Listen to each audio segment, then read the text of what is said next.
Part 1. Exam practice. Listening. You'll hear a woman calling Laverton Arts Centre for some information. First, you have some time to look at questions 1 to 6.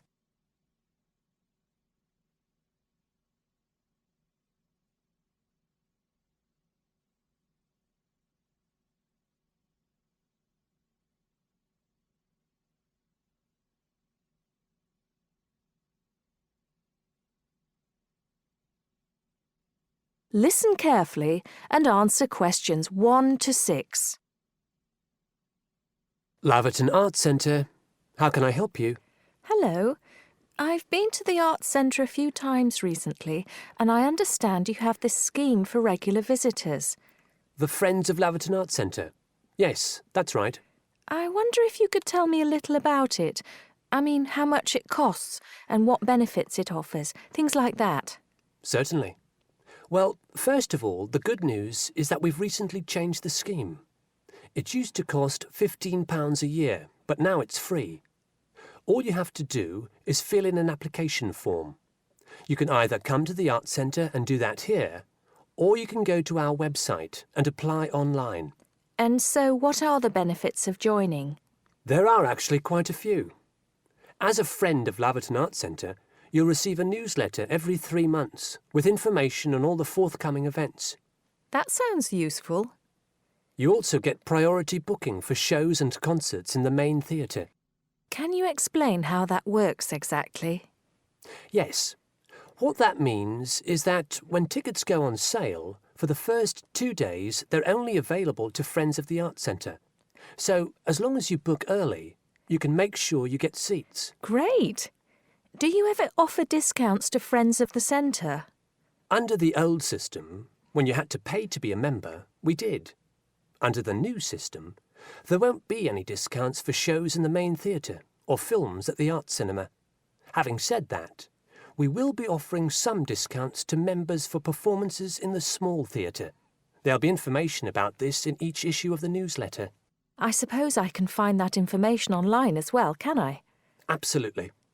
Actually, we're redoing our website at the moment. Right now, there actually isn't a special section for Friends of the Arts Centre on the website. Once the site's been redesigned, there will be. You'll be able to put in your username and password and enter a special section just for you. It sounds excellent. Are there any requirements, though? I mean, as a member, do I have to do anything? Yes, sorry, I forgot to mention that. There are no formal requirements at all, though obviously we have this scheme to encourage people to attend events here regularly.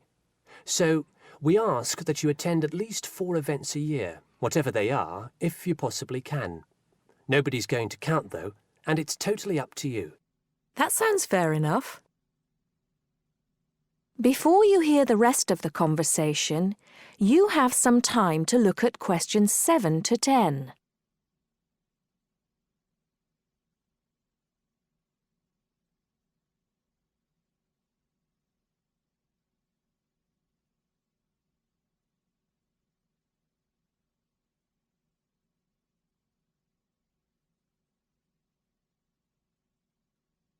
Now listen and answer questions 7 to 10. While you're here, we're actually conducting a short survey of people who phone up the Arts Centre. Would you mind if I asked you a few questions? It'll only take a couple of minutes. Sure, no problem. Thanks a lot. So, how many times have you visited Laverton Arts Centre in the last 6 months? Well, I've only lived in the area for the last 4 months, so not that many times. 3, I suppose. Yes, that's right. Fine. And how did you first find out about the Arts Centre? Let me think. Oh, yes, a friend invited me to a concert, and I came with her. Have you ever seen a film at the Arts Cinema here? No, I haven't, to be honest. In fact, until you mentioned it earlier, I didn't realise you even had a cinema. One more question. If we offered a free tour of the Arts Centre, including things such as going backstage to look at the dressing rooms, would you be interested in going on it? Oh, yes, definitely. I think a tour like that would be very interesting. I'd even pay for it. That's great. Thank you very much for your time. Thank you. That is the end of part 1. You now have half a minute to check your answers.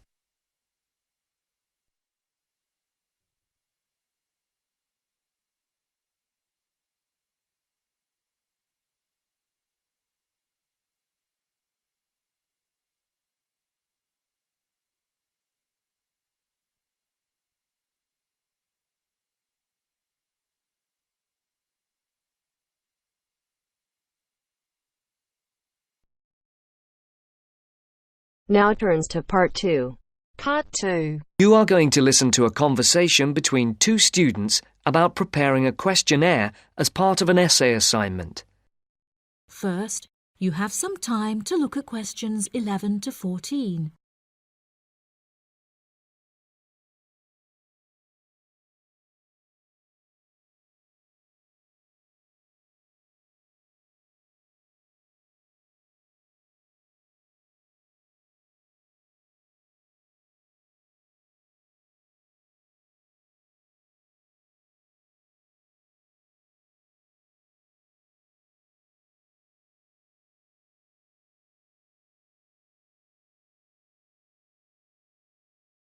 Now listen carefully and answer questions 11 to 14. I've never written an essay of more than 1,500 words before, Anne. Me neither, Mark, and it scares me. I wouldn't worry. We'll just have to pretend it's 4 essays of 1,500 words and join them together. It says here in the assignment notes Dr. Brightwell gave us that we're to write between 5,000 and 6,000 words on some aspect of students' attitudes, backed up by our own research, which we present in the form of tables, graphs, charts or whatever, and supported by reference to the list of books she gave us. Oh, I didn't realise there had been so many social science books written about students. Oh, yeah. There are a lot. And the questionnaire? Yes. We have to prepare a questionnaire to gather our own data for the graphs, etc., and hand it in to Dr. Brightwell in draft form in 2 weeks' time. 2 weeks? That's what she said, and what it says here.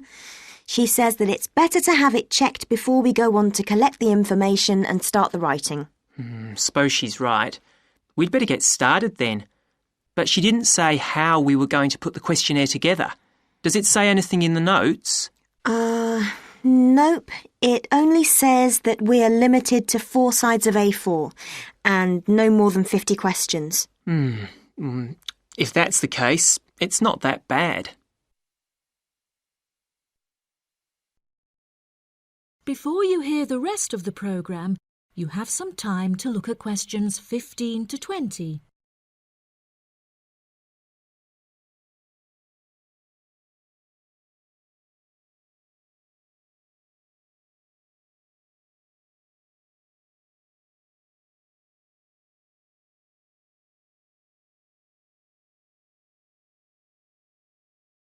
Now listen and answer questions 15 to 20.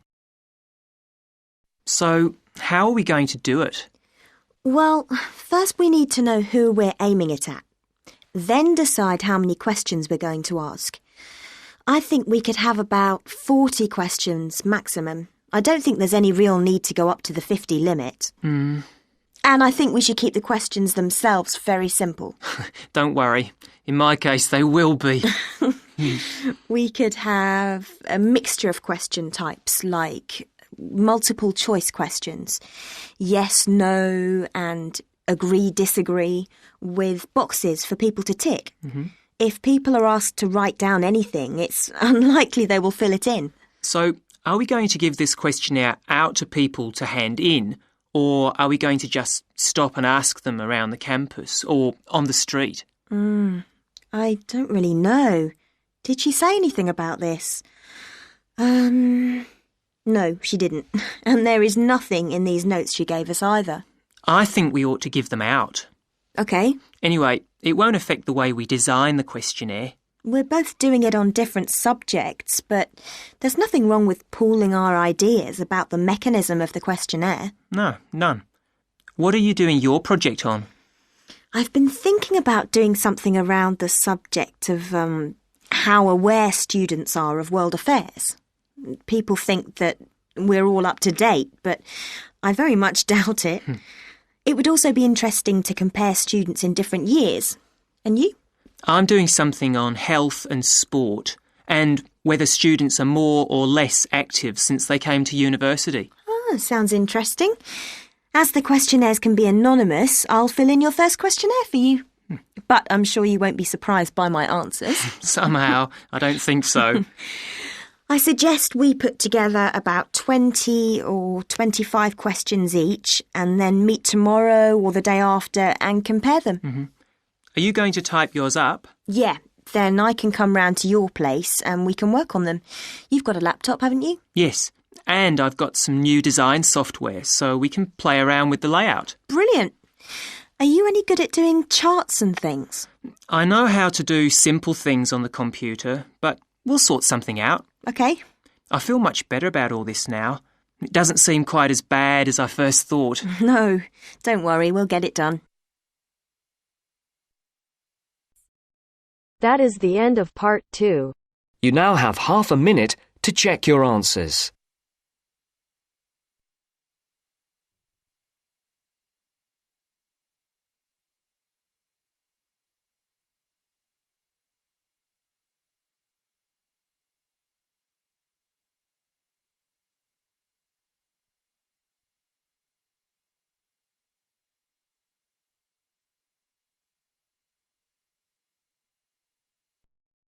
Now turns to part 3.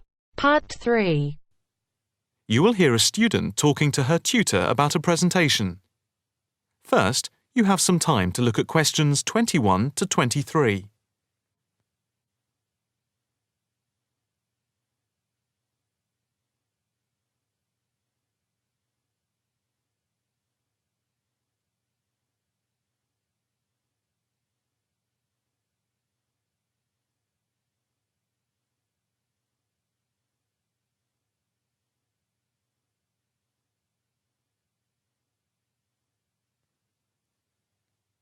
Now listen carefully and answer questions 21 to 23.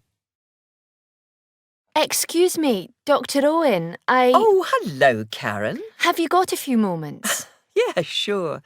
How can I help you? Well, I've had difficulty finding data on the original question, and I was wondering if I could change my paper to Investment in Knowledge, comparing some European countries with the United States, and then with others throughout the world, including the OECD average. I found lots of data by way of graphs, etc. Where did you get the data from? From various sources, books and journals. How are you going to present the material? I am going to use the electronic whiteboard as suggested and do a blend of graphs, pictures, text and podcasts to illustrate my presentation. It sounds very impressive. Yes, let's hope the whiteboard works. But I'm also going to have a PowerPoint presentation for a backup, just to cover myself. A backup is a good idea, but it's a lot of work doing everything twice. It is, but at least I'll have experience of both. Before we talk about how to use the data I've selected, could you give me the names of a few websites I should look at for more specific background material? When you type in anything to do with knowledge, there are millions of sites listed. Before you hear the rest of the conversation, you have some time to look at questions 24 to 30.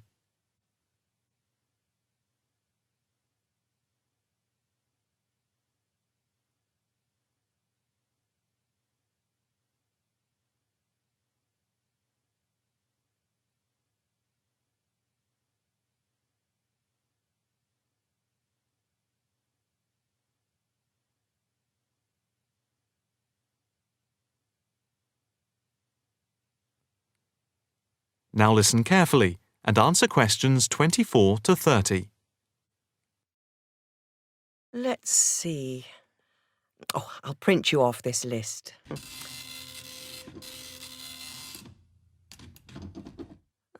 There we go. Right. Do I really need to study everything on these? No, I suggest there are 5 or 6 you can look at. The one you have to go through is the IT department section on the university site, which is www.kmul.org. It has articles by all of us in the department and has links to useful information, so I think it is essential to look at this. OK, I've already been on it, but I'll tick that one as a must-read. And there's a site which is hosted by Pollock. It's investmentit.com. All you need to do is to skim the abstracts of the articles on the site. They'll give you a general idea about the effects of investment in knowledge. Yes, that sounds good. It cuts out having to read everything. What about this one? knowledgejournal.com. If I remember, it's not that useful. I would say that there are very few things that you need to read there. Then there's itknowledgereview.com.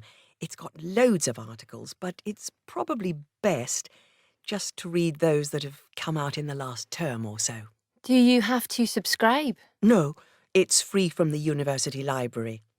And another free journal online is itonline.com. I wouldn't say it's essential to read it, but it is beneficial. And so I think it is worth a look. If you think it's useful, there is no harm in looking at it. But nationalstatistics.com is worth looking at and trying out the links that it gives. I think these are probably enough to be getting on with. I think so. There's another thing I want to ask about. How much material should I use in my presentation? Avoid crowding the screen. If you have lots of information at one time, people will not be able to follow it and will just switch off. That's worth remembering. I've been in lectures where there was too much detail on the screen and it was impossible to read quickly. But what about visuals? Do you think it's okay to mix visuals and text? Visuals are very useful, but they must be relevant, or else people will get confused about what they mean and why they are there, and they won't pay attention to what you are saying. So be careful. From what I can see, you have the makings of a very good presentation. Thank you. That is the end of part 3. You now have half a minute to check your answers.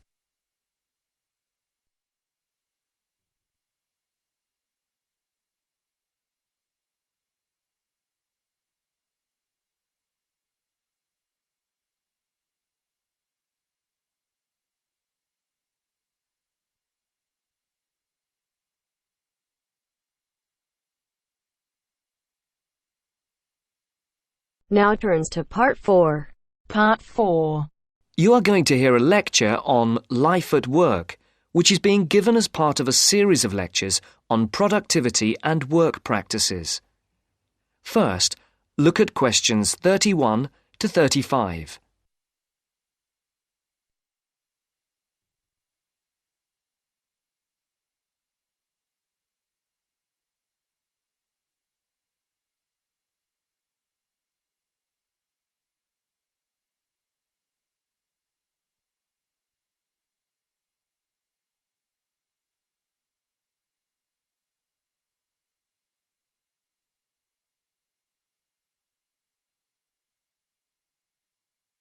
As you can see, there are 4 alternative answers, A, B, C and D, for each question. Decide which alternative is the most suitable answer and circle the correct letter. Good afternoon. My name is Dr. Charles Butt, and I shall be giving you a series of lectures on productivity and work practices over the coming weeks. There will be 10 lectures in the mornings as part of this course, and in addition there will be 3 lectures in the evenings from 6 to 8, which will be given by outside speakers. I would like first to look at a recent report on life at work. The report shows that the average British worker takes less than half an hour for lunch, 27 minutes to be precise, and that sick leave is on the increase. The drop in the length of time spent on lunch was 9 minutes when compared to last year, down from 36 minutes. According to the report, this is the first time that the average lunch break has fallen below half an hour. As regards sick leave, you can see that the average figure is 10 days per year. That's up by 1 day in 2002 compared to 2001. While physical illness was given as the most common reason for absence in the case of non-manual workers, stress was the most common cause of long-term absence. It's worth noting here that 9 out of 10 workers claim that stress is a problem in their organisation, and that 8 out of 10 bosses are feeling more stressed than ever before. I would just like to say here that we will be looking at the stress in work and study at a later date, and we'll be looking particularly at ways of dealing with it in studying, particularly for exams. You can see from the calendar that Professor Appleyard will be giving a lecture on this topic the week after next. The report also says that just below 50% of workers claim that they were taking less time off for holidays than they were entitled to. I'm not sure that this will be believed by the employers. Previous surveys have suggested that about 1/3 of days that have been taken by workers as days off sick were regarded by bosses as not being the result of genuine illness. Some more hard data is required to corroborate both these claims. Before the speaker continues, look at questions 36 to 40.